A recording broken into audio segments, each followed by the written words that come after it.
Азербайджана. В учебных заведениях применяются сами области.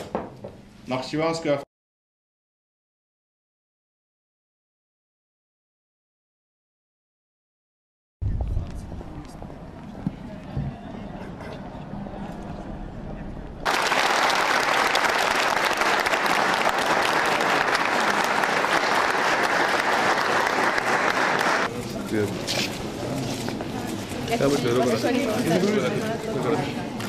აი ბათუმის უნივერსიტეტის სტუდენტები არიან აქ ჩამოსული და მთელი არსი არის იმაში, რომ ლევანი მოლაპარაკა, რომ არახიჩევანელები სწავლობენ ბათუმში, ბათუმელები სწავლობენ ნახიჩევანში.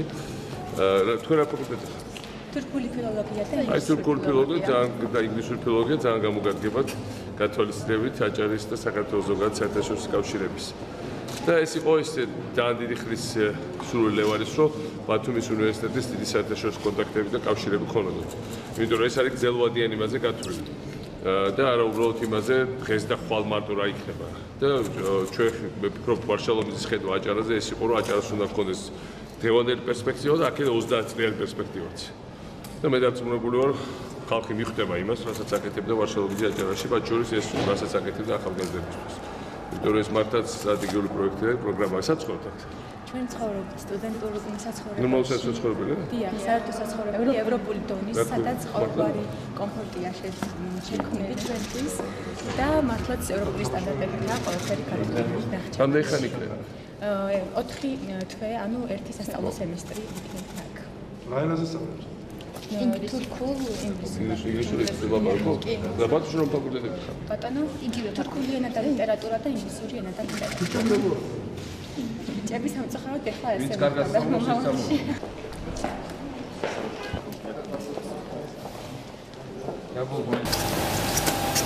ეს არის ეს ქარხანა, რომელიც გახსნაზე ვარშალომიძე მოლაპარაკა ასევე ბათუმში, ორ კვირაში იხსნება ეს ქარხანა, ამათი ფილიალი აჭარაში და უკვე დაასაქმებს ჩვენებს ჩვენს ავტონომიურ რესპუბლიკაში.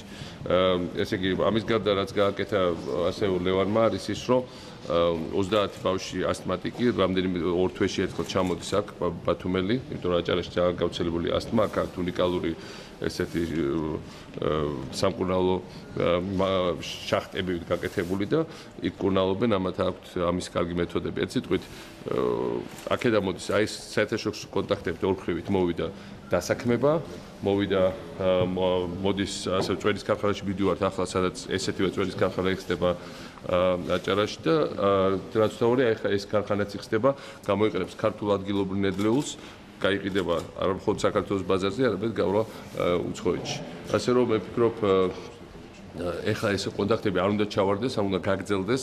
ჩვენც იმიტომ ვართ აქ, რომ უთხრათ, რომ მიუხედავად მთავრობები იცვლებიან თუ არა, ეს კონტაქტები კარგია საქმისთვის, ბიზნესისთვის, ხალხისთვის და ეს მხოლოდ უნდა გაფართოვდეს.